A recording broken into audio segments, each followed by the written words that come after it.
la question qui se pose, c'est comment la crèche peut soutenir la parentalité et la construction de cette parentalité. Euh, je pense que c'est extrêmement fondamental d'avoir des échanges et des échanges qui ne sont pas nécessairement longs, mais qui font preuve de la qualité de l'observation et de l'attention que les professionnels ont pour l'enfant. Je pense que ça va bien au-delà de dire l'enfant a mangé ça, a été à selle 3 fois, etc. C'est malheureusement ce qu'on résume souvent dans les échanges et c'est extrêmement dommage. Maintenant, il faut bien dire qu'il y a des difficultés en crèche par rapport à ça parce que beaucoup de crèches et beaucoup de pouvoirs organisateurs soutiennent quelque chose qui n'est pas favorable. Je m'explique, c'est-à-dire qu'on soutient beaucoup les mi-temps. Et les mi-temps, ça fait que celle qui a vu le parent le matin ne le revoit pas le soir pour échanger. Donc, il faut absolument que ça se base sur une bonne observation des puéricultrices, bien sûr, mais aussi une bonne communication des puéricultrices entre elles pour que celle qui a reçu l'enfant le matin, si je peux dire reçu, puisse transmettre à celle qui va faire le retour de bien pouvoir parler de ça. Et il s'agira beaucoup plus de parler du regard que la puéricultrice et les puéricultrices ont posé sur l'enfant que des faits très techniques. Il s'agit aussi, bien entendu, en retour, d'avoir une oreille attentive à ce que le parent dit.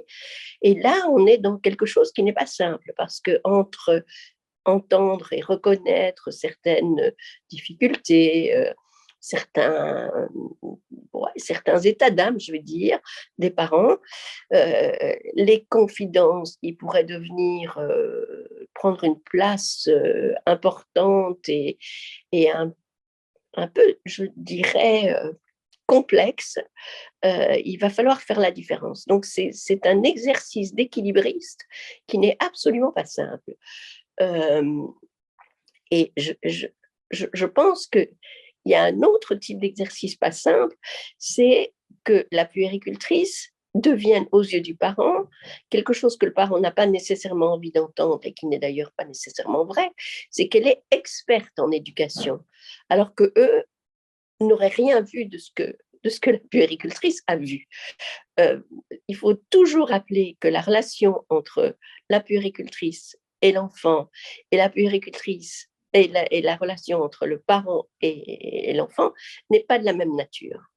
Et que on peut échanger là-dessus, mais on ne peut pas être dans la compétition quelque part. On ne peut pas penser que l'un fait mieux que l'autre. Et parfois, certains parents sont enfin, il y a des parents dans les deux extrêmes, les parents qui demandent que des conseils à la puéricultrice et celles qui sont jamais en confiance parce qu'elles ont l'impression que la puéricultrice est beaucoup plus calée qu'eux et qu'on va les renvoyer au fait qu'ils ne savent pas.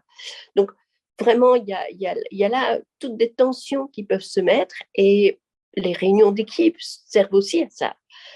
Pas qu'à parler des enfants, mais à parler de comment est-ce qu'on communique, comment est-ce on peut sentir les choses pour les parents. Mais clairement, les puéricultrices ont quelque chose à... Les puéricultrices et la directrice et le staff en général a un, un rôle à jouer dans le fait de ramener les bonnes choses que l'enfant fait, vit à la crèche, aussi pouvoir parler des difficultés en toute simplicité.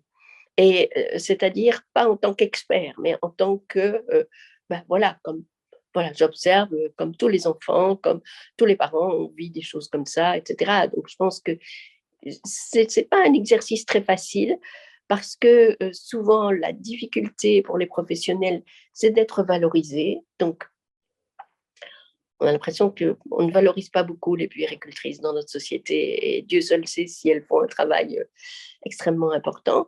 Et donc, quand les parents viennent vers elles, elles ont parfois envie et besoin aussi de se faire reconnaître.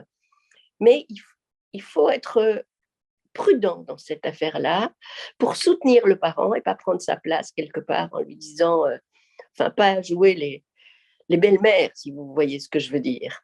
C'est-à-dire, moi, je sais mieux, quoi, quelque part. Donc, c'est un exercice compliqué à faire et qui demande, bah, je pense que c'est quelque chose dont on parle quand même assez souvent dans les supervisions d'équipe, par exemple, parce que on a envie de bien faire, mais jusqu'où on va pour bien faire, tout en ne volant pas quelque chose de la confiance du parent en lui-même.